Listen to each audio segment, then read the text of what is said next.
Estamos de volta. Um balanço divulgado nesta segunda-feira pelo Ministério da Educação indicou que quase 1/3 dos cursos de medicina ofertados no país tiveram desempenho ruim na primeira edição do Exame Nacional de Avaliação da Formação Médica, o ENAMED. O MEC anunciou que cerca de 30% dos cursos de medicina avaliados em 2025 poderão sofrer punições após resultados considerados insatisfatórios. Nós vamos a Brasília falar com a nossa repórter Soane Guerreiro, que acompanhou de perto os bastidores desses resultados. Soane, as instituições têm algum prazo para apresentarem defesas?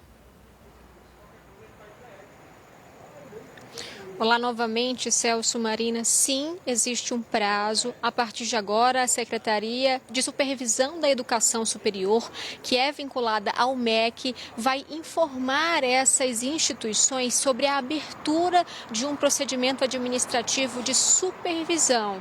E essas entidades que tiveram cursos de medicina avaliados de forma insatisfatória terão um prazo para se manifestar, apresentar defesa de até 30 dias. E podem, inclusive, pedir aí um prazo para sanar esses problemas, mas só depois desse prazo, então, que essas punições serão aplicadas, e elas vão variar de acordo com o conceito a que foi atribuído a esses cursos.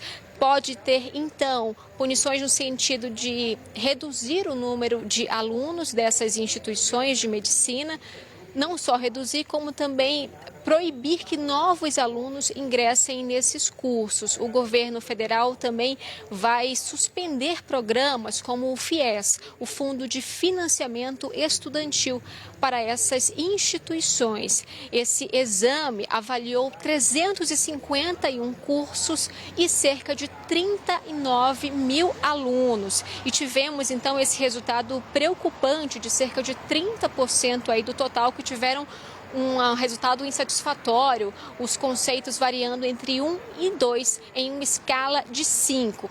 Foram 107 cursos no total, aí pouco mais de 30% que tiveram essa nota, e esse Exame Nacional de Avaliação da Formação Médica, o ENAMED, ele passou a ser obrigatório, será realizado a cada ano. Tem um outro ponto que é bastante preocupante, porque desse total de alunos, cerca de 39 mil são aqueles que estão prestes a concluir esse curso e a ingressar no mercado de trabalho, possivelmente. E desses que estão prestes a concluir, cerca de 39 mil, 13 mil deles não conseguiram demonstrar conhecimento suficiente e satisfatório nesse exame, o que preocupa bastante.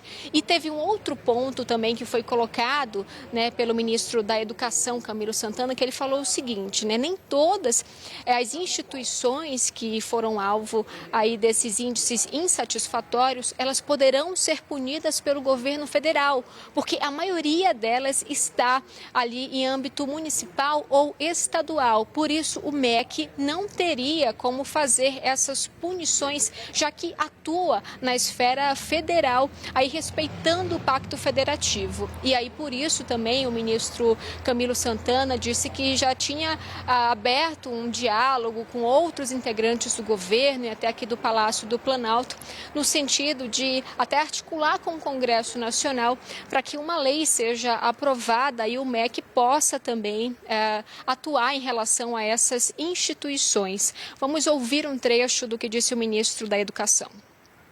Duas preocupações importantes do Ministério. Primeiro, os cursos de faculdades municipais, que não competem a nós regularmos, não temos autorização legal para atuar nessa regulação, mas estamos querendo modificar algumas questões em relação ao Congresso Nacional em relação a isso, e foi as que tiveram os piores resultados, com as faculdades municipais, e também a preocupação com os resultados das faculdades privadas com fim lucrativo, que também tiveram aí um resultado abaixo da média, mais da metade dos cursos avaliados ficaram ainda na faixa 1 e 2.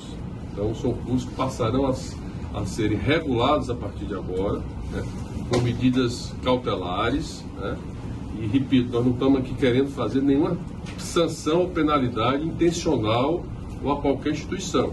Nós queremos dizer, olha, nós queremos a importância das universidades privadas desse país, mais de 80% do curso superior desse país são privados, mas nós queremos que os cursos que são ofertados, por isso que cobram mensalidade dos alunos, sejam de boa qualidade. É isso, o ministro também destacou que a intenção do MEC não é o fechamento dessas instituições, por isso esse processo será aberto, inclusive com esse prazo de defesa, para que essas entidades elas possam corrigir os problemas para que essa nota aumente nos próximos anos, mas que de fato é necessária essa intervenção. E em nota, o Conselho Federal de Medicina se pronunciou, afirmou em relação a esse resultado que se trata de um cenário assustador que coloca em risco a saúde de milhões de brasileiros. A entidade também defende que o Congresso aprove uma lei para que seja feito, então, um exame de proficiência médica antes da liberação de novos registros. Essa foi a defesa do CFM em relação a esse resultado. E um pouco mais cedo, o ministro da Educação, Camilo Santana, também falou quais devem ser as agendas, as prioridades dele e também do Ministério ao longo deste ano. Ele disse que pretende deixar a pasta, deixar o cargo de ministro em meados do mês de março, mas que antes disso vai conversar aqui com o presidente Lula e quer também fazer um balanço dessa atuação do Ministério da Educação. Ele disse que depois disso ele deve se dedicar às eleições no país, mas ainda não há uma data certa, de fato, de quando ele deve deixar a pasta. Ele, que é senador licenciado e ficou, então, acumulando, ele deixou o Senado justamente para ficar à frente do Ministério da Educação, mas pretende, então, depois se dedicar às eleições. Vamos ver, então, quem ele pretende apoiar aí ao longo desse processo eleitoral de 2026. Qualquer saída minha do Ministério será para me dedicar, né, à reeleição do governador Mano e à reeleição do presidente Lula. Até porque nós temos uma grande equipe no MEC, aqui formada com pessoas competentes, técnicas, né, claro que técnicas e políticas, mas que tem uma visão. Então, o Ministério está rodando bem.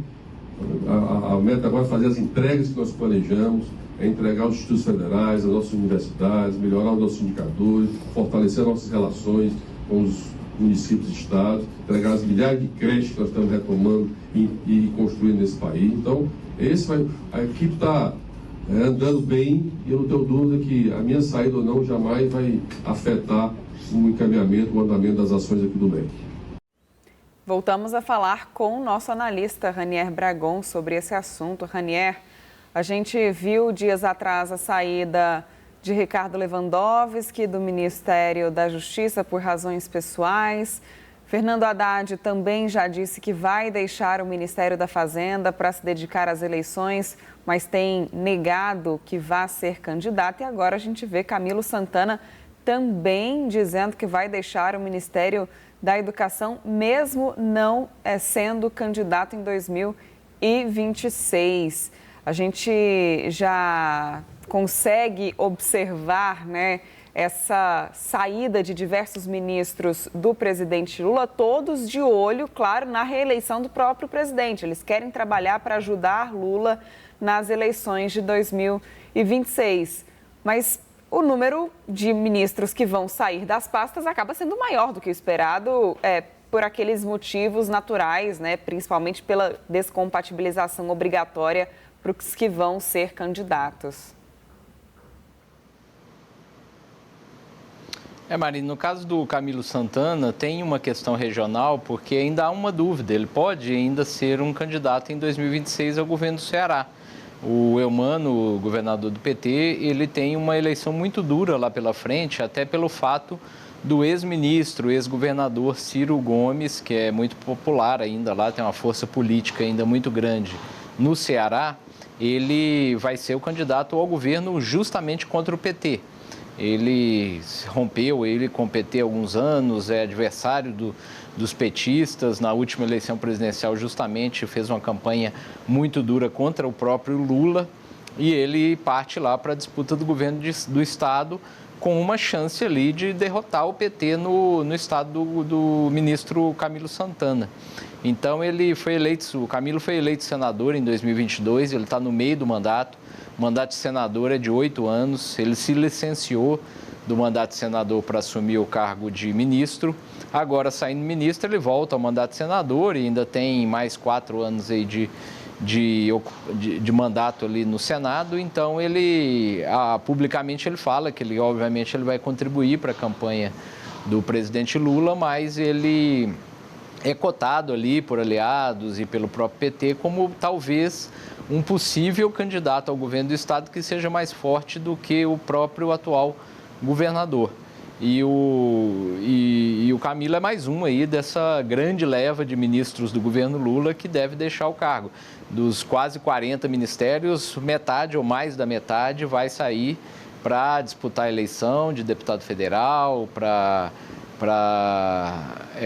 principalmente para deputado federal. E aí a tendência é que números 2 ali, secretários executivos no máximo, eles assumam as funções. Com algumas exceções, uma delas, por exemplo, é o Guilherme Boulos, que é um dos deputados ali, puxadores de voto do PSOL em São Paulo.